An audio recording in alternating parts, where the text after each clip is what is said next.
Very good morning to all of you and welcome to the live class 6 science, and we are going to complete our lesson 14, and today it's a question answer session.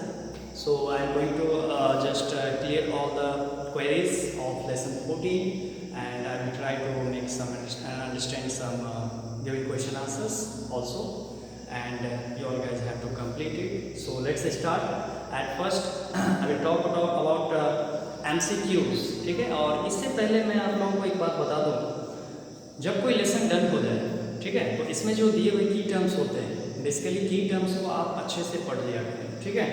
जैसे यहाँ पर दिया गया है की terms में dehydration. Suppose कि कोई पूछ दिया व्हाट इज डिहाइड्रेशन, तो यहाँ बहुत ही छोटे से शब्दों में, छोटे से सेंटेंस में लिखा गया है shortage of water in the body. Simple सा डेफिनेशन हो जाता है, सामने वाले का ये एक डाउट क्लियर हो जाता है। चलो, shortage of water in the body यानी बॉडी में जल की कमी, जिसे हम डिहाइड्रेशन भी कह सकते हैं।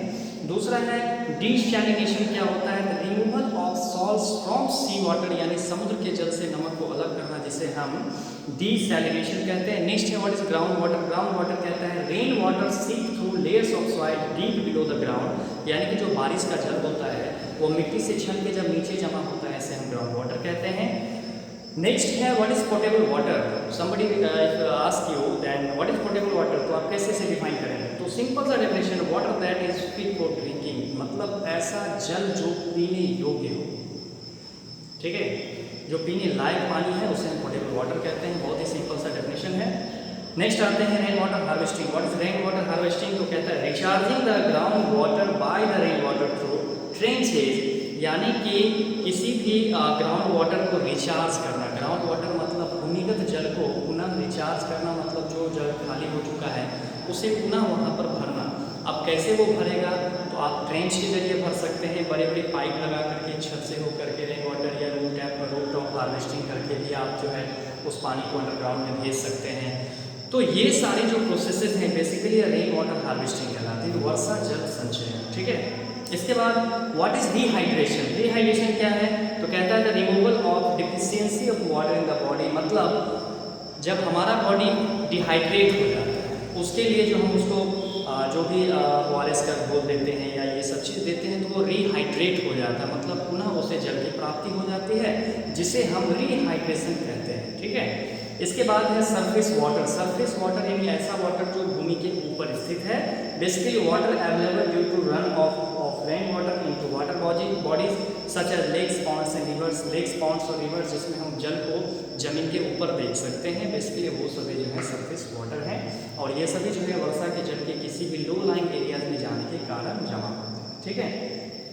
क्योंकि वाटर का नेचर होता है, वाटर हमेशा हाई एल्टीट्यूड से लो एल्टीट्यूड की तरफ फ्लो करता है। ये एक टर्म है, इसे आप ध्यान से सुने। वाटर हमेशा हाई एल्टीट्यूड से लो एल्टीट्यूड की तरफ फ्लो करता है। आपने कभी नहीं देखा होगा कि पहाड़ से ऊपर से तो पानी नीचे आता है, लेकिन नीचे से ऊपर पहाड़ की ओर पानी चढ़ता हो, कभी ऐसा आपने नहीं देखा होगा। इसलिए मैं कह रहा हूँ कि वाटर जो होते हैं हमेशा हाई एल्टीट्यूड से लो एल्टीट्यूड की तरफ फ्लो करते हैं, ठीक है।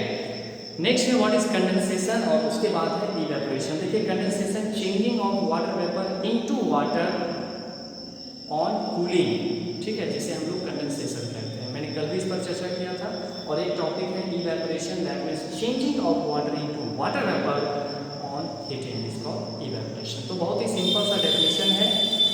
तो अब की टर्म्स करने के बाद आप टेस्ट योर सेल्फ यानी MCQ, जो कि इसके स्टार्टिंग जो ऑब्जेक्टिव टाइप क्वेश्चंस होते हैं, अब हम इस पर चर्चा करेंगे। तो सबसे पहले हम टेक द करेक्ट ऑप्शन। इसमें फर्स्ट नंबर क्वेश्चन है a vast quantity of water is available in dash, sea, river, well या पॉन्ड। तो आप सब जानते हैं सबसे ज़्यादा क्वांटिटी में पानी कहाँ जमा हो सकता है। नेक्स्ट है the nature of water in seas. The nature of water in sea is sweet, bitter, salty या सॉल्ट। आप मेरे चेहरे के एक्सप्रेशन से समझ गए होंगे इसका आंसर क्या होगा। नेक्स्ट क्वेश्चन है when water evaporates from the seas, lake और river, what happens to the salts dissolve in it, ठीक है।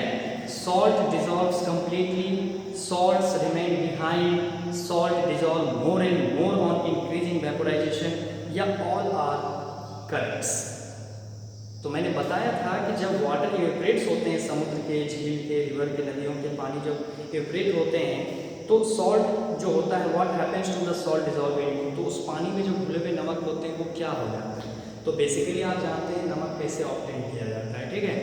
तो जब वाटर इवेपरेट हो जाते हैं तो जो शेष पदार्थ बचता है वो सॉल्ट बचता है, ठीक है। इसमें ऑप्शन नंबर बी आप देख सकते हैं। नेक्स्ट क्वेश्चन नंबर 4 है, which of the following processes in the human body needs the presence of water. पहला है डाइजेशन, दूसरा है ट्रांसपोर्ट ऑफ न्यूट्रिएंट्स, तीसरा है एक्सक्रीशन या ऑल ऑफ दिस, ठीक है। यहाँ पर ह्यूमन बॉडी में जो वाटर प्रेजेंट होते हैं इनका क्या मतलब कि टास्क है, क्या वर्क है, क्या फंक्शन है ना। तो बेसिकली इसमें जो ऑल ऑफ दिस टाइप के जो दिए रहते हैं तो ज़्यादातर में वही ऑप्शंस भी होते हैं इसे, तो आप देख लेंगे। नेक्स्ट है question number 5, rain water that does not seep into the soil and run off on land is called dash water. तुरंत इस पर चर्चा हुआ, फिर हम ग्राउंड वाटर कहते हैं, ग्राउंड वाटर कहता हूँ, सॉरी माफ कीजिएगा, सरफेस वाटर।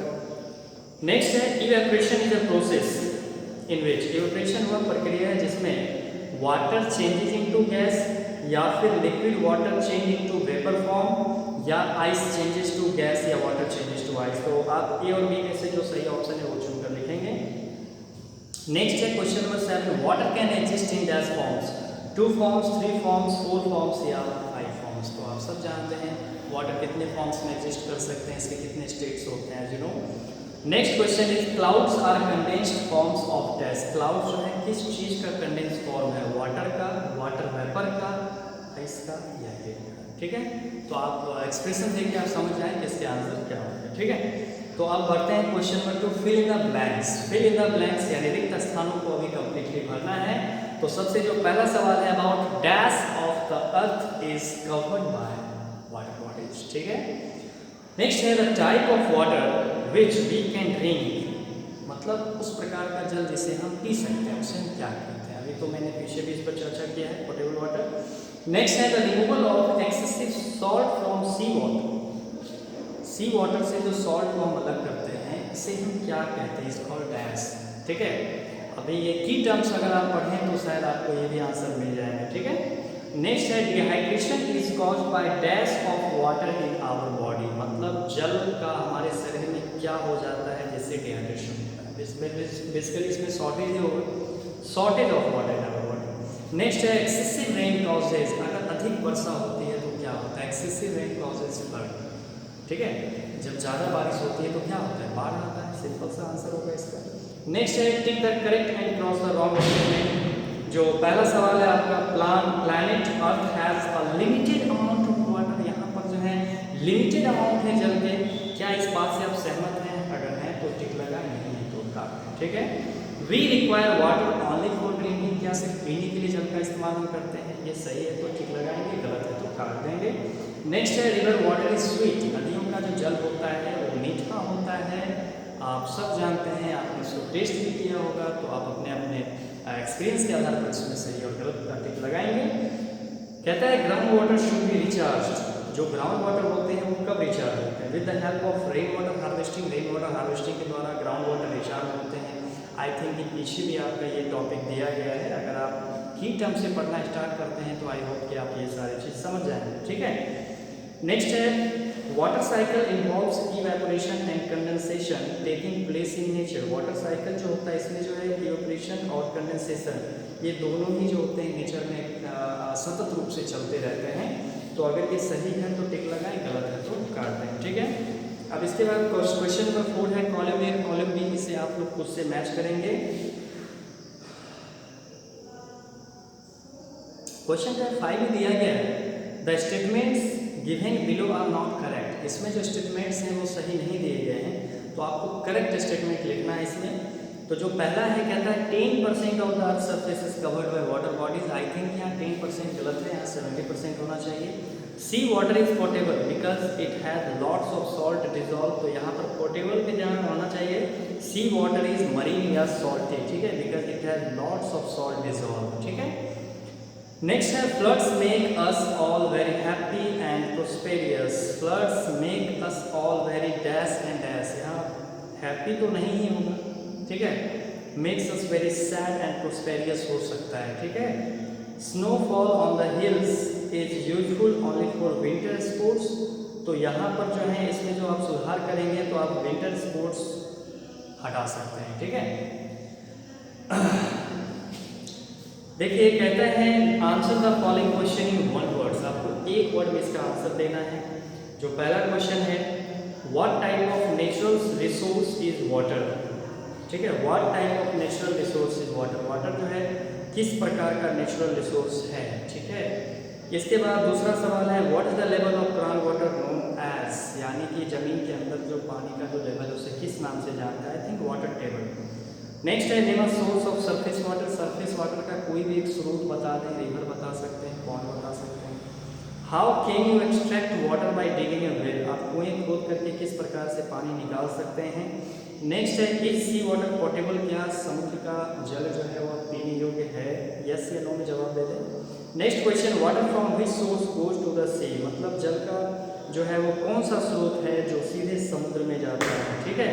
और क्वेश्चन नंबर 7 है what does ground water form when it runs along the surface of non porous rocks, ठीक है।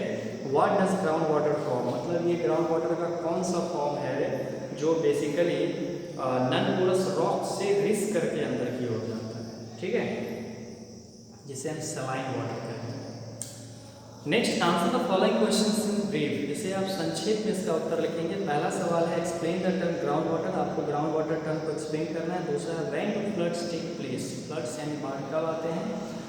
तीसरा है what you mean by rain water harvesting, rain water harvesting से आप क्या समझते हैं। नेक्स्ट है is water important for our body, हमारे शरीर के लिए जल जरूरी है, आवश्यक है, अगर है तो क्यों है, ठीक है।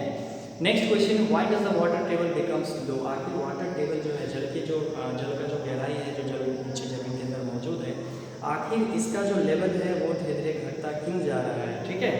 नेक्स्ट है डिफाइन इवेपोरेशन, आप इवेपोरेशन को डिफाइन करें।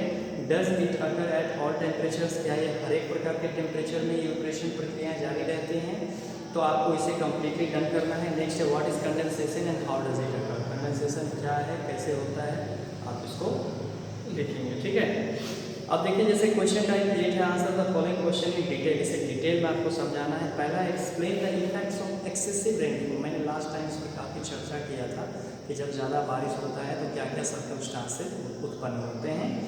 नेक्स्ट है what are the various usages of water, water के डिफरेंट कौन कौन से यूजेज होते हैं उसके बारे में लिखना है। नेक्स्ट है explain what is mean by water cycle, water cycle sir क्या समझते हैं, जल का वापस जो है एक फॉर्म से दूसरे फॉर्म में कन्वर्ट होते रहना।